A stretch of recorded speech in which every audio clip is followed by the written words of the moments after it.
नमस्कार, राम राम दोस्तों, मैं आपका हरीश राजस्थानी। तो अबार जो को फैसलो आयो हाई कोर्ट को पिछले समय भी के खिलाफ में एक मीटिंग करी गई व्यापारियों के द्वारा। व्यापारी सड़क पर आ रहे ही आज जो मीटिंग हुई, मीटिंग के मायने आप मोहर भी लागी है कि रामलीला मैदान से कलेक्ट्रेट तक आगे रैली निकाली जाएगी। तो RLP से विकास जी बचा अपने साथ मौजूद ही। तो विकास जी कहीं फैसलो है वो? देखो साहब, आज से कुछ दिन पहले हाई कोर्ट का एक फैसला आया था सिंगल बेंच का। उसमें ये था कि 75 मीटर रोड की सेंटर लाइन से 75 मीटर पे ज़मीन अधिग्रहण की जाएगी। उस पर आपको पट्टे नहीं मिलेंगे, उसमें आप कोई व्यवसाय नहीं कर सकते।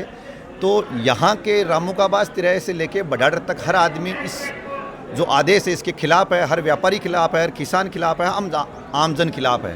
क्योंकि ऑलरेडी उन्होंने 75 फुट सेंटर लाइन से ले रखी है, 75 फीट ले रखी है। तो 150 फुट में वो 4 लेन बना सकते हैं। पर सरकार की कहीं ना कहीं मनसा ये है कि हम इनकी ज़मीन कैसे अधिग्रहण करें। साहब, आज तक राजस्थान का इतिहास रहा है, आज तक राजस्थान के पूरे देश में किसी भी NH पे 500 फुट ज़मीन अधिग्रहण नहीं की। हम इसको हर हद तक लड़ेंगे। यहाँ पे संघर्ष समिति के लोग हैं, सारे व्यापारी हैं, किसान हैं, हर वर्ग, हर व्यक्ति, पीड़ित व्यक्ति आज यहाँ खड़ा है। क्योंकि हम ये चाहते हैं कि ये आदेश निरस्त हो और जो मौका स्थिति है दोनों तरफ 150 फीट ज़मीन वही अधिग्रहण की जाए। तो साहब जी अब बात करा कि बीजेपी सरकार ने व्यापारी की सरकार बोली जाए, आज सरकारियान भी व्यापारियान भी सड़क पर आना पड़ रही है। नहीं, देखो, ये मैं किसी सरकार पे वैसे टिप्पणी नहीं करूंगा, पर जो राज में बैठे हैं उनसे सवाल करना हमारा अधिकार है। वो अधिकार इसलिए है कि केंद्र में और राज्य में जो डबल इंजन की सरकार कहते हैं, वो डबल इंजन की सरकार वालों से मेरा ये सवाल है कि जब कोई आपसे मांग ही नहीं रहा, आप क्यों ज़बरदस्ती ये अधिग्रहण ज़मीन कर रहे हो? आप करोगे क्या, पहले ये बताओ। 500 फुट ज़मीन बहुत बहुत ज़्यादा होती है, जिसमें आम आदमी व्यापार करने की सोच नहीं सकता। जिस व्यक्ति ने, मान लो आपने, सरकार ने पट्टे दिए हैं, UIT ने पट्टे दिए, कुछ जगह नगर परिषद में पट्टे दिए, तो पट्टे जब आपने 100 फीट छोड़ के दे दिए तो अब आप अधिग्रहण 250 फीट कैसे कर रहे हो? दूसरी बात यह है कि ये सरकार किसी की सगी नहीं है। हो सकता है मन का वहम ये हो सकता है कि व्यापारियों की सरकार है या किसी पैसे वालों की सरकार है, ये किसी के सगे नहीं है। जब ज़रूरत होगी सबको ये निचोड़ेंगे। दूसरी बात मेरी ये भी है कि ये एरिया नगर परिषद क्षेत्र में आता है, गोकुलपुरा नगर परिषद में आता है, सांवली नगर परिषद में आता है, चैनपुरा नगर परिषद में आता है, नानी नगर परिषद में आता है, सबलपुरा नगर परिषद में आता है। तो ये बड़ा एरिया है, वो नगर परिषद के अधीन आता है। तो आप नगर परिषद के एरिया में NH और वो भी 500 फीट अधिग्रहण कर, ये कैसे संभव है? ये सिर्फ इनको बड़े लोगों को फायदा पहुँचाने का काम है। और किसान, गरीब, कोई व्यापार इस सड़क पर बैठ के नहीं कर सकता, उनका रोजगार छीनने का काम कर रहे हैं। आप देखो, बहुत सारे लोगों को आपने पट्टे दे दिए। किसी ने गार्डन बना लिया, किसी ने होटल बना ली, किसी ने अपनी दुकान खोल ली, किसी ने बाड़ा लगा लिया, किसी ने कांटा लगा लिया। उन लोगों को कितना नुकसान हो, उसका जिम्मेदार कौन है? उसका जिम्मेदार सिर्फ सरकार है। और हम आज सब लोगों ने सहमत होकर ये फैसला लिया है कि हम आखिरी हद तक ये लड़ाई लड़ेंगे, चाहे हमें डबल बेंच जाना पड़े, चाहे हमें सुप्रीम कोर्ट जाना पड़े, चाहे हमें सड़क पर कितनी लड़ाई लड़नी पड़े, हर लड़ाई लड़ने के लिए हम तैयार हैं। साहब जी अब बात करें, बेनीवाल जी बार बार बोलिया करें कि सरकार बेनीवाल ही चलावा है, तो बाका सिपाही ही बस सिपाही अगर मैं बोल दी भी काम होया करे तो एक ही मामला के मानने थाको कहीं पक्ष रहने वाला है, थाको कहीं रुक रहने वाला है। सर, हम इन जवानों और किसानों के साथ हैं, व्यापारियों के साथ हैं। हम आखिरी दम तक लड़ेंगे। हम पीछे हटने वाले लोग नहीं हैं, हम लड़ने वाले लोग हैं। और लड़ने वाले लोगों को हमेशा, संघर्ष करने वाले लोगों को सफलता मिलती है। क्योंकि सरकार की जो मनसा, ये किसानोन की और व्यापारियों की जो ज़मीन छीनने की मनसा है, आप नगर परिषद में कैसे बना रहे हो? मेरे तो यही नहीं समझ में आ रहा। 500 फीट किस आधार पर आप अधिग्रहण कर रहे हो? इनका एन बैन प्रकरण, इनको ज़मीनें छीननी है और बड़े कॉरपोरेट घरानों को इनको ज़मीनें देनी है, चाहे वो मास्टर प्लान हो, चाहे वो नगर परिषद के एरिया में लेनी हो। उनको कोई मतलब नहीं है। ये अपने ही आदेशों, जो सरकार के आदेश है, उन्हीं आदेशों की धज्जियाँ उड़ रही हैं। आज ये जो आदेश आया इसमें ज़मीन अधिग्रहण करने का, मेरा तो ये मानना है कि मैं एक राष्ट्रीय लोकतांत्रिक पार्टी का कार्यकर्ता हूँ और इस जिले का प्रतिनिधित्व करता हूँ। तो मैं ये कह सकता हूँ आपको दावे के साथ कि हम कंधे से कंधा मिलाकर पीड़ित लोगों के साथ और आखिरी दम तक लड़ाई लड़ेंगे, चाहे हमें कुछ भी करना पड़े।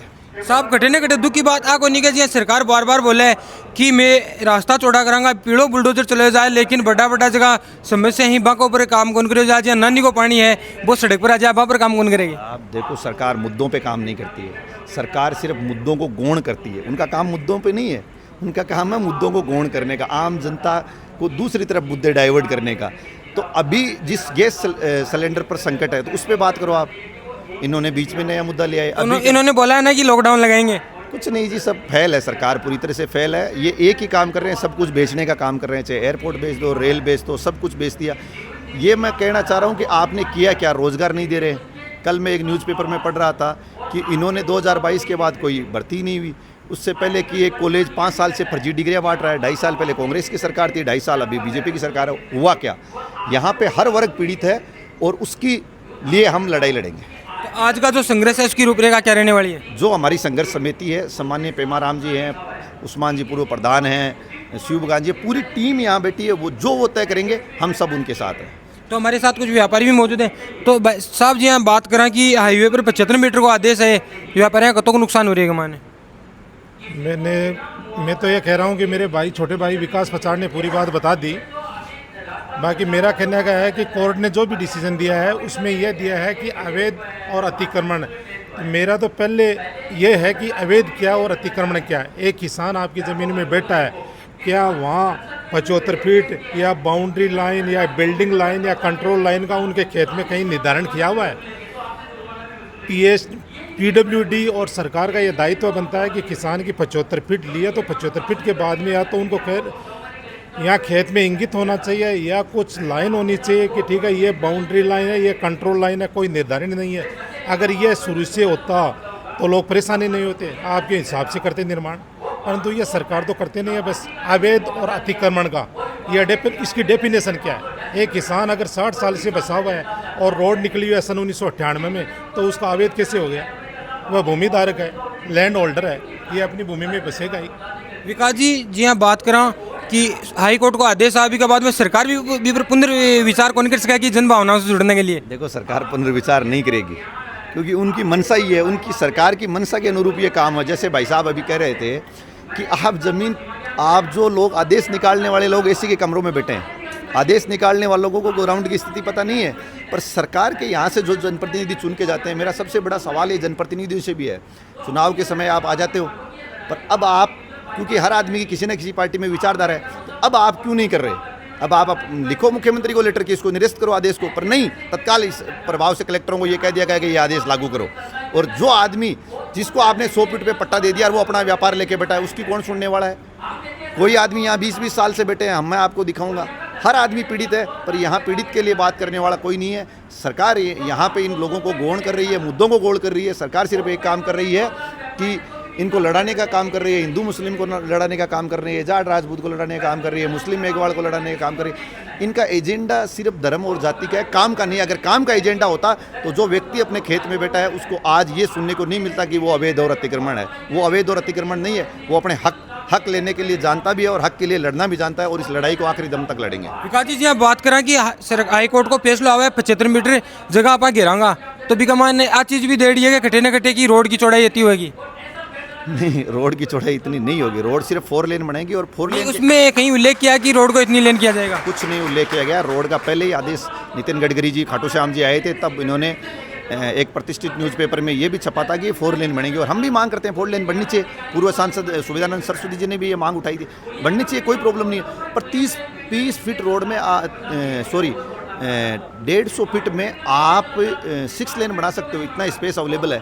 आज तक कोई NH बनी नहीं, आज तक किसी NH ने 500 फीट अधिग्रहण ही नहीं किया। ये कैसे हो रहा है? ये तो हमारे समझ में नहीं आ रहा, और वो भी नगर परिषद के एरिया में, UIT के एरिया में हो रहा है। तो ये बड़ा दुर्भाग्य की बात है। अब आगे देखते हैं क्या होता है, जैसे जैसे होगा लड़ाई लड़ेंगे। तो बिल्कुल, तो देख सको आप विकास जी पचारू बात करी, बस सारी चीज़ें आपने सामने खोल के रखी, काई मामलो है काई नहीं। तो थाने वीडियो को लगे बार कमेंट करके जरूर बताइए। थारो प्यार और स्नेह ही बनाए रखो। धन्यवाद।